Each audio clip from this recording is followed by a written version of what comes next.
Salut! Aujourd'hui, nous parlons de l'oxygène, celui sans lequel ni le cerveau, ni les muscles, ni même les minuscules mitochondries ne pourraient survivre une minute. Écris depuis quelle ville tu regardes cette vidéo, cela nous aidera à mieux imaginer comment notre géographie respire.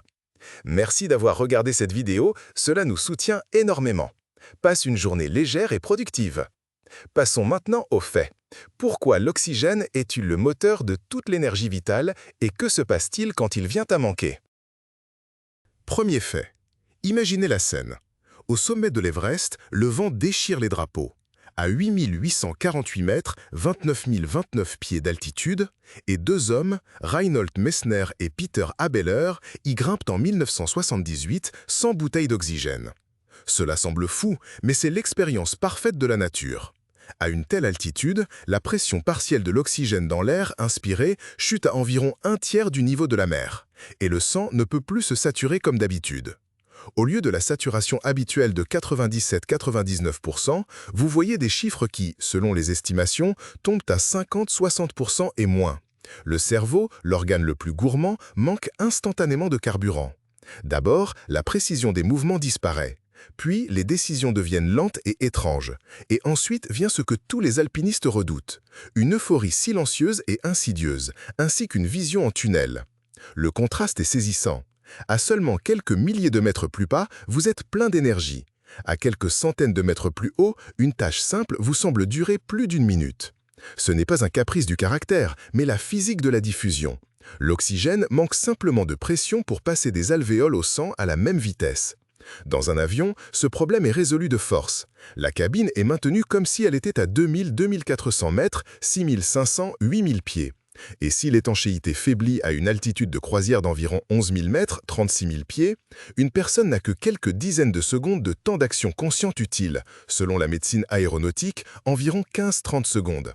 C'est pourquoi les masques à oxygène ne sont pas un accessoire de film, mais un frein d'urgence pour le métabolisme. Le corps tente de s'adapter.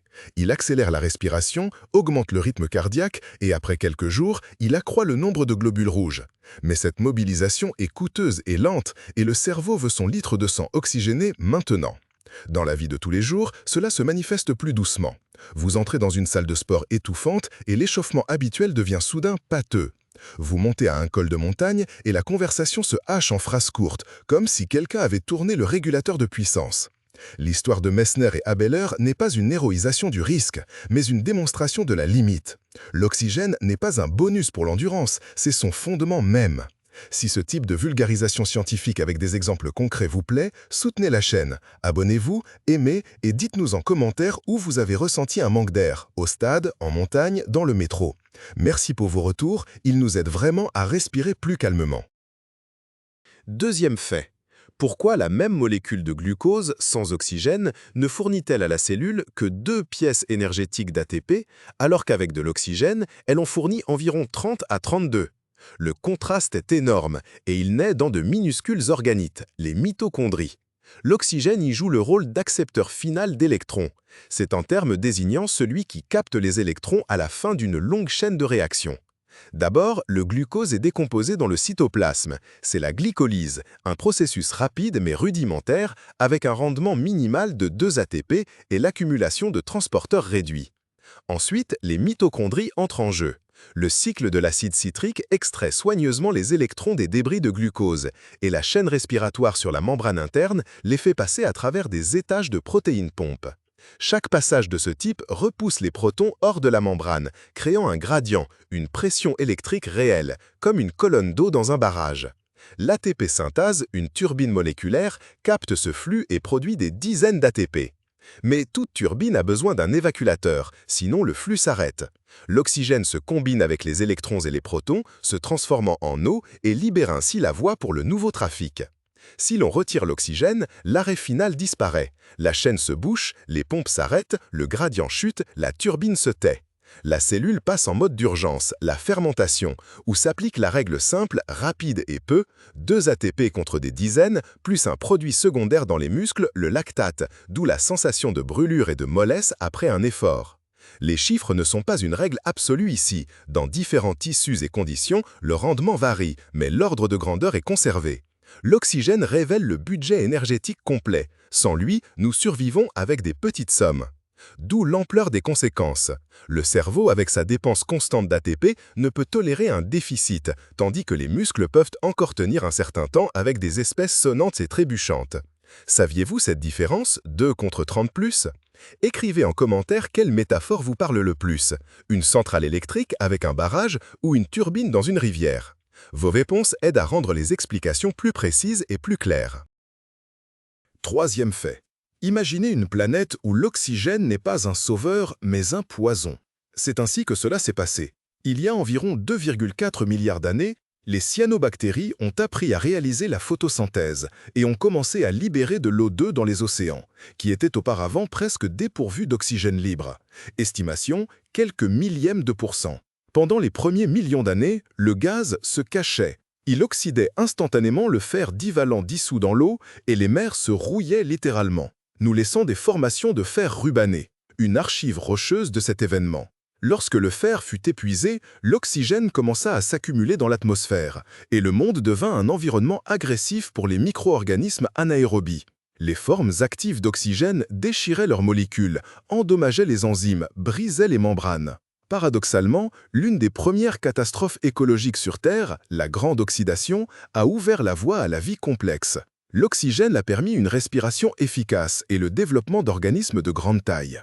Selon les données géochronologiques, le niveau d'O2 a pulsé pendant longtemps, montant à des pourcentages puis chutant. L'hypothèse d'un lien entre ces fluctuations et les glaciations globales de type Terre-boule de neige reste sujette à débat, mais la synchronie des couches de glace et des traces d'oxydation invite à la réflexion. Dans les eaux peu profondes ont émergé les stromatolites, des dômes en couche de tapis microbiens. Leurs descendants vivants sont observables aujourd'hui dans Shark Bay en Australie et constituent une véritable machine à remonter le temps. Autrefois, l'oxygène anéantissait les formes dominantes. Aujourd'hui, il nourrit nos mitochondries. C'est un changement de pouvoir inscrit dans la pierre et les gaz. L'oxygène s'est révélé non pas un bien en soi, mais un puissant réactif qui a clos le passé pour certains organismes et ouvert l'avenir pour d'autres. Si l'idée de l'oxygène comme un ancien poison a bouleversé votre vision du monde, sauvegardez la vidéo et envoyez-la à un ami. Ces histoires sont plus faciles à discuter ensemble et à revoir plus tard. Quatrième fait. Pourquoi une bouffée d'air se transforme-t-elle en énergie en quelques secondes? Et quel est le lien entre un bus étouffant, une écharpe chaude et la lumière tamisée de la chambre? À l'intérieur de nous, un élégant tapis roulant fonctionne. Les voies nasales réchauffent et humidifient l'air, les cils filtrent la poussière et dans les alvéoles, de minuscules bulles dans les poumons, se déploie une surface d'environ 70 mètres carrés, environ 750 pieds carrés, semblable à un court de tennis emballé dans la cage thoracique. L'épaisseur de la barrière entre l'air et le sang est d'environ 0,5 à 1 micromètre, moins qu'une bactérie. L'oxygène se diffuse facilement. La pression partielle de O2 dans les alvéoles se maintient autour de 13,3 kPa, 100 mmHg. Dans le sang veineux, elle est d'environ 5,3 kPa, 40 mmHg.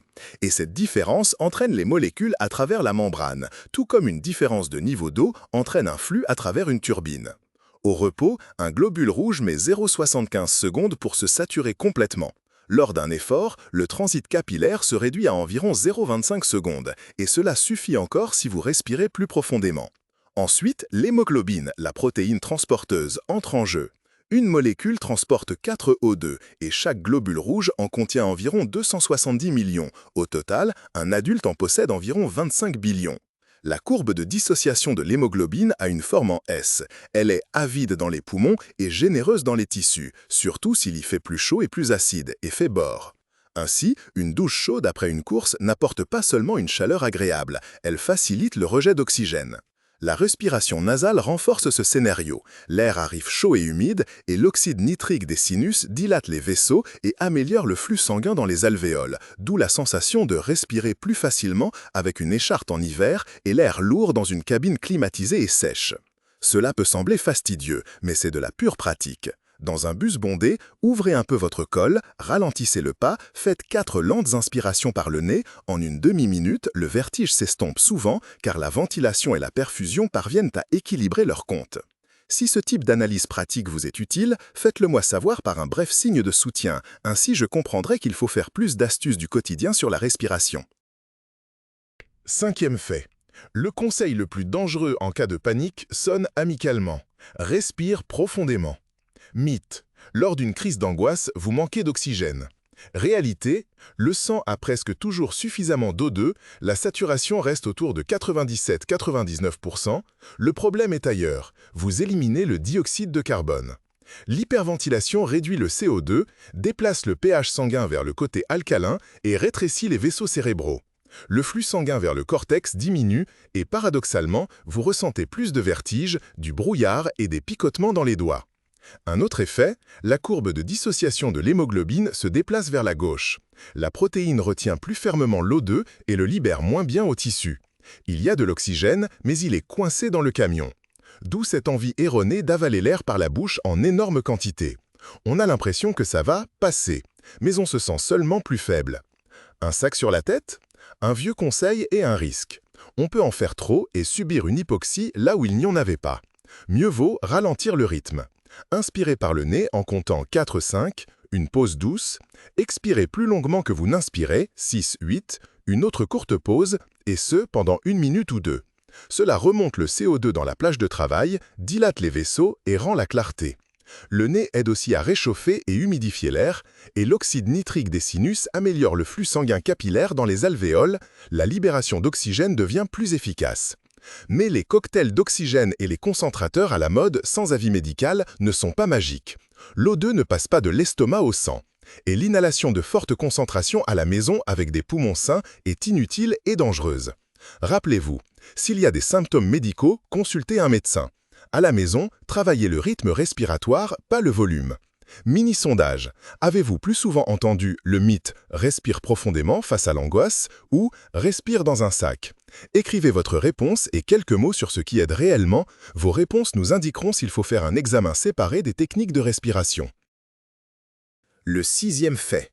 De 250 ml d'oxygène par minute au repos à 6-7 litres par minute au pic de la course, le corps accélère la consommation comme un moteur, du ralenti au régime de décollage. En unité de masse, c'est le VO2 max. Chez une personne moyenne, il se situe entre 30 et 45 ml par kilogramme par minute. Chez les athlètes d'endurance, entre 60 et 80, et chez les phénomènes rares, près de 90 à 100. Cela signifie que chaque kilogramme de tissu est capable de brûler un volume d'O2 équivalent à un demi-verre par minute. Le cœur adapte sa pompe en conséquence. Le volume d'éjection systolique augmente jusqu'à environ 180-200 ml, la fréquence jusqu'à 180 battements par minute et le débit cardiaque atteint 30-35 litres par minute. La teneur en oxygène du sang artériel est d'environ 200 ml O2 par litre, ce qui signifie que l'apport total aux muscles au pic est de 6 à 7 litres O2 par minute, environ 1,6 à 1,8 gallons par minute selon le système américain ou 0,21-0,25 pieds cubes par minute. Le micromonde répond symétriquement. Les mitochondries se densifient, les capillaires prolifèrent davantage et l'hémoglobine se maintient près du maximum de la normale, réduisant ainsi la logistique du transport de la molécule à l'enzyme. Aux extrêmes, les limites apparaissent. À grande profondeur, sous une pression partielle d'O2 élevée, une toxicité de l'oxygène du SNC est possible, convulsion sans avertissement.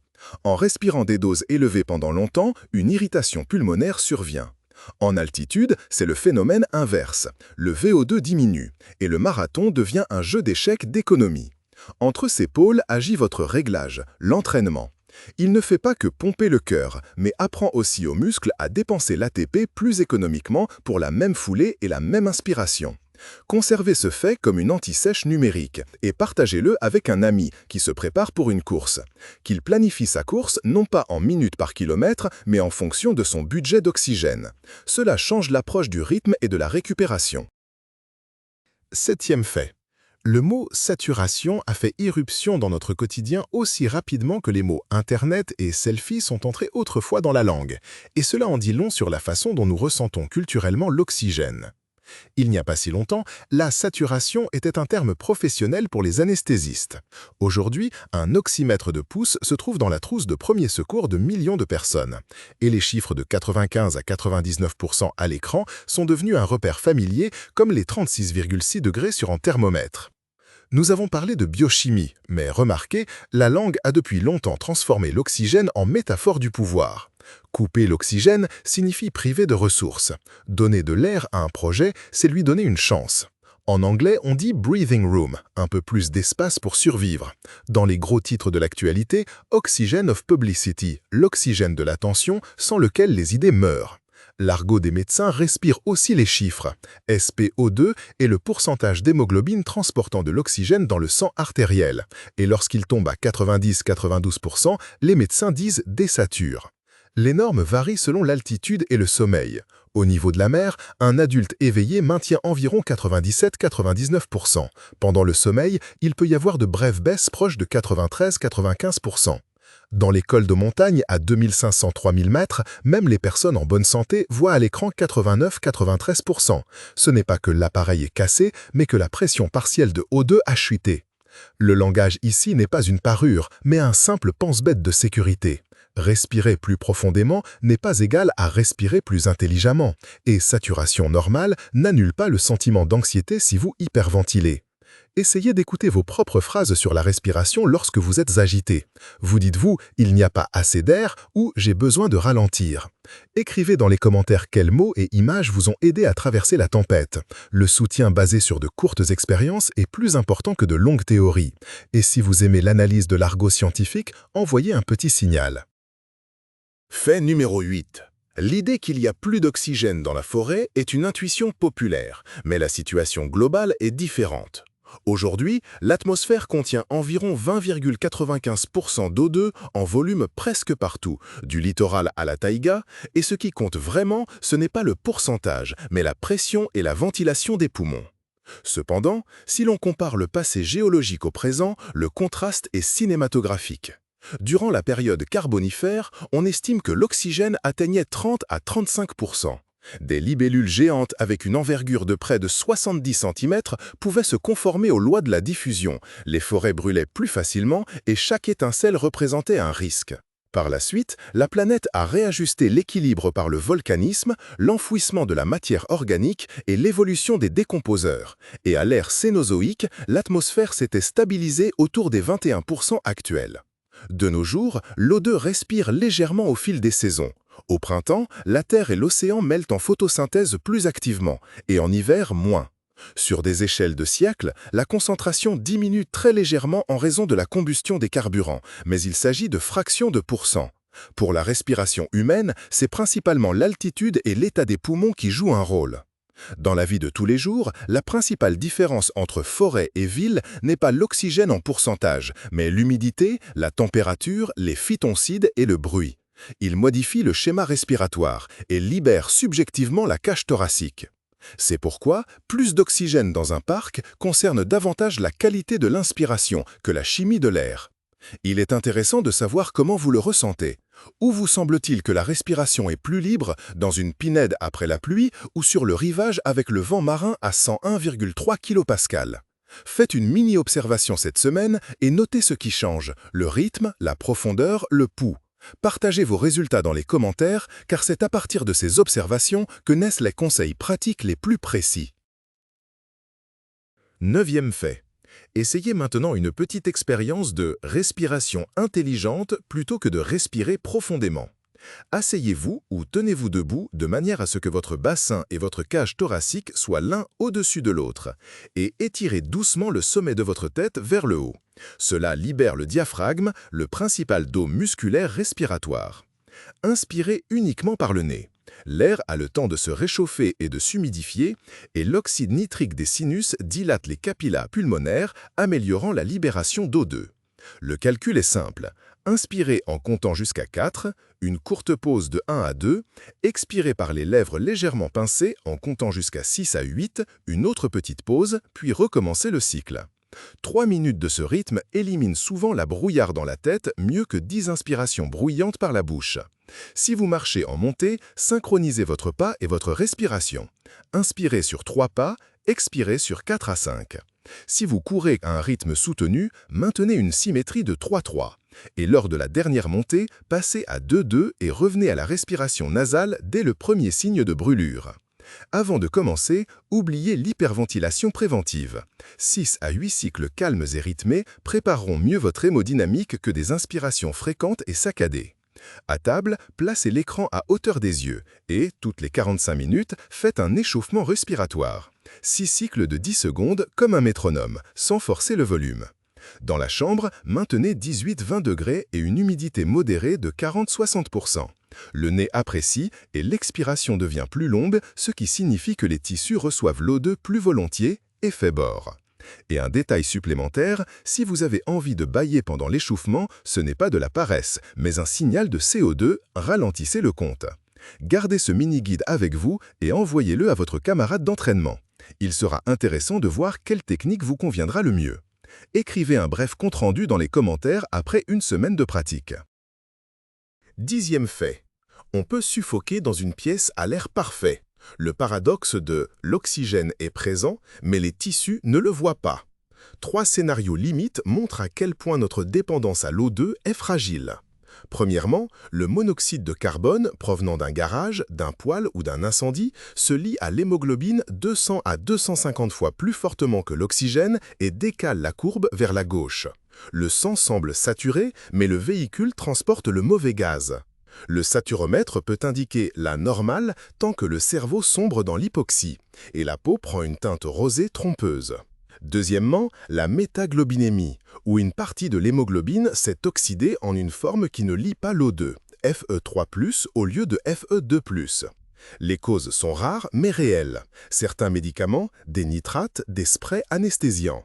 La peau devient grisâtre, le sang prend une teinte chocolat et les chiffres de SpO2 stagnent autour de 85% et refusent obstinément d'augmenter à l'oxygène, car le problème ne vient pas de l'air, mais de la chimie du transporteur. Troisièmement, les cyanures dans la fumée d'un incendie bloquent une enzyme de la chaîne respiratoire, la cytochrome C oxydase, et les mitochondries deviennent comme aveugles. Il y a de l'O2 dans le sang, mais la turbine ATP est arrêtée. L'oxygénothérapie hyperbare en caisson parfois aide. Sous pression accrue, l'oxygène se dissolvant dans le plasma contourne le camion défectueux, bien que l'O2 lui-même à forte dose soit également toxique en cas d'exposition prolongée. Ces cas rares soulignent la conclusion principale du cycle. Nous ne pouvons pas vivre sans oxygène, et nous ne pouvons vivre en sécurité avec lui que lorsque toutes les liaisons fonctionnent, de l'air dans le nez au dernier enzyme dans la mitochondrie. Si cela vous a intéressé jusqu'au bout, soutenez la chaîne. Abonnez-vous, aimez et commentez quel sujet d'oxygène vous aimeriez que nous abordions ensuite. Merci beaucoup pour votre soutien, il nous donne vraiment de l'air pour respirer à plein poumon.